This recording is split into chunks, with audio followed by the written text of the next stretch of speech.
Okay, so on the workbench today we have the Sig MPX Copperhead. This is one of Sig's newest editions of the MPX. So far probably been the most controversial. So it does ship in this configuration with the PDW style brace. It does have this grip on it. It does not have the optic on it from the factory.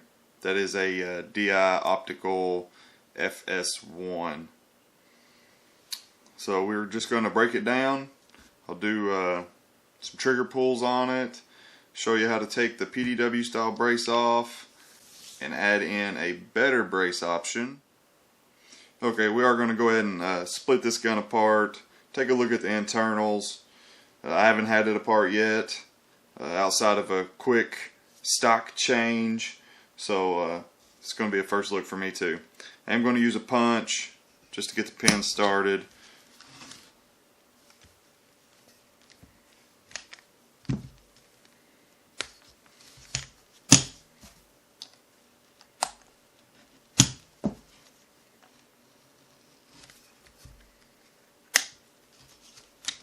They do have some tension on them.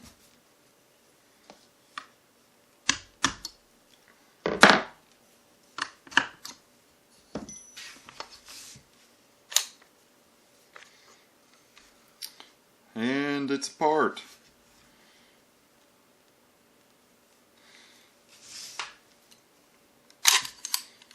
Pull the charging handle back. Bolt assembly. Charging handle comes out of it. Oh, and it's filthy. The lower, just because I don't like having the hammer cocked with it apart, I'll go ahead and drop it. I'm not sure what the other MPX internals look like. You can see here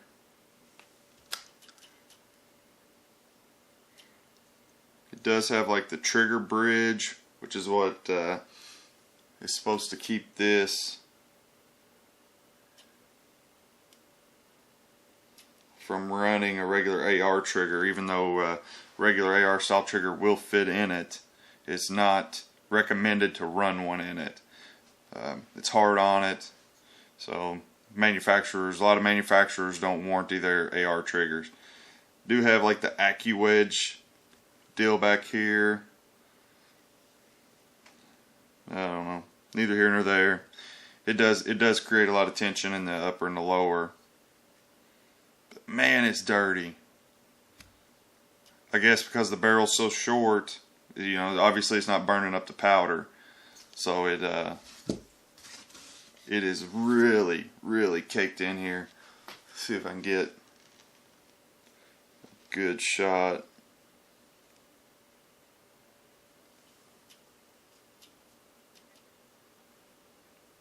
Hopefully this will focus, and of course it won't.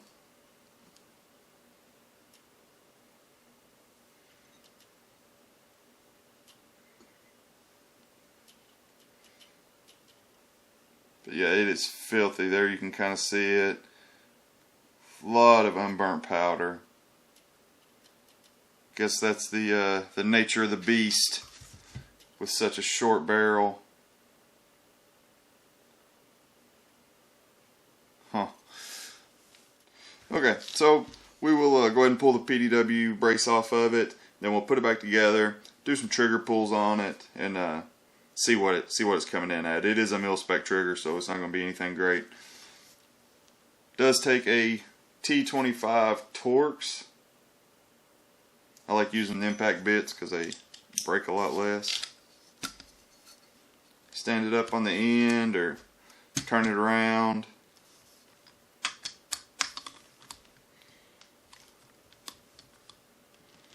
And break it loose.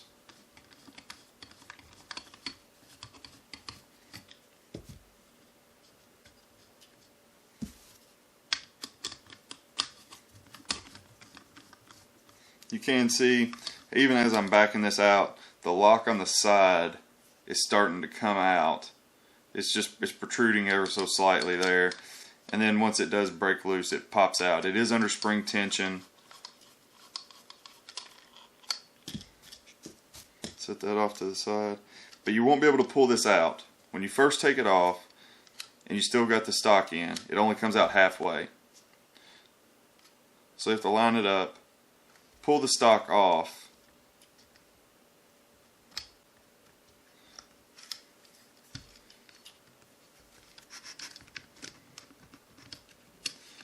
obviously easier said than done. There you go. Pull it out, it lines up on the notches, and then the lock comes out and the spring. So basically this thing at half, it moves out to here.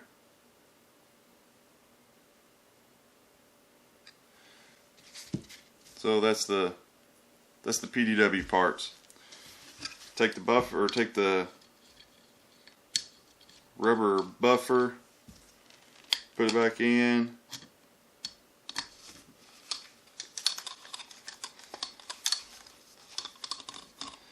Tighten it back down.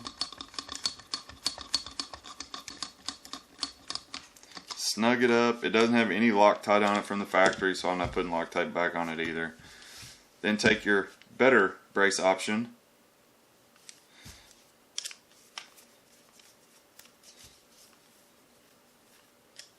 This was originally the Sig spinning brace. It had this end on it. Converted it by Custom Smith Manufacturing, and this is the Gearhead Works Tailhook Mod 1. Place it on.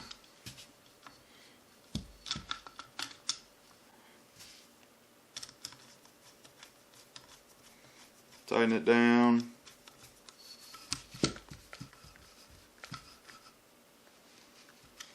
Snug it up. And that's it.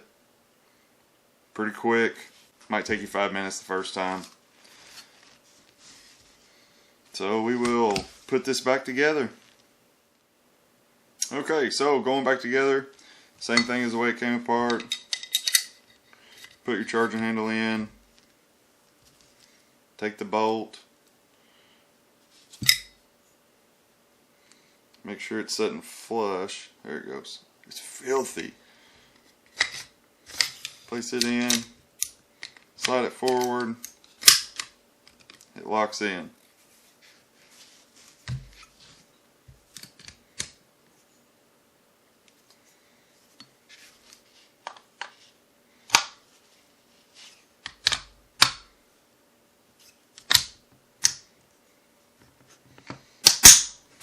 Front pin goes in. Have to cock the hammer. Push it down. Back pin slides in. It is tight because of the Accu wedge. That's it.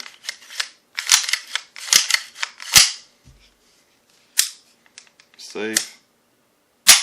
Dry fire it.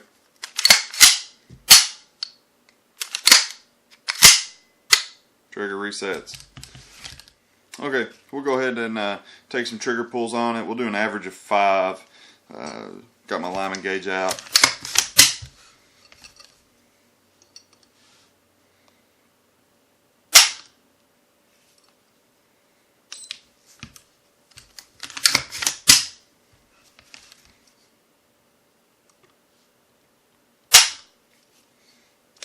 £8 3.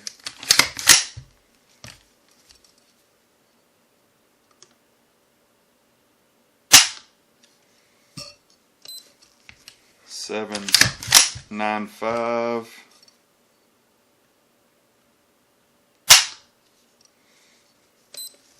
$80.5. $7.15. And last one.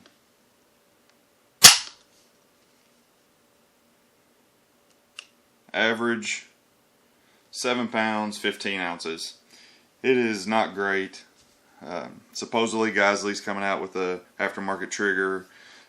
There's already a few other aftermarket triggers out there. I know Hyperfire, a couple others maybe. But factory trigger is not great. It is a mil spec. But that's basically the breakdown. How to change out the stock, or the brace, I should say. Okay, so now we're going to swap the braces back out, put the PDW style back on it. So basically just reverse, T25, loosen that one up, pops right off, flip it around, pull the rubber buffer back off,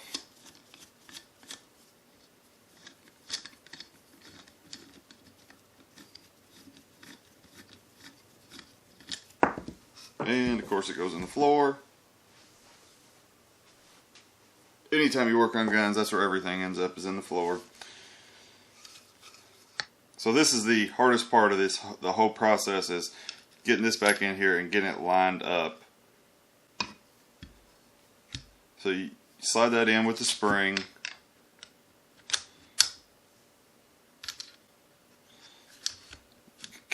You got to work the lock mechanism back and forth until the brace slides in, but then it won't go in any further. Then you push the lock actuator in, and then go ahead and slide the brace on in there. Flip it back around.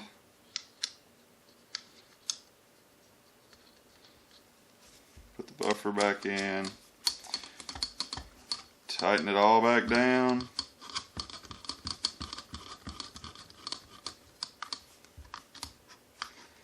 Snug it up. Locks in.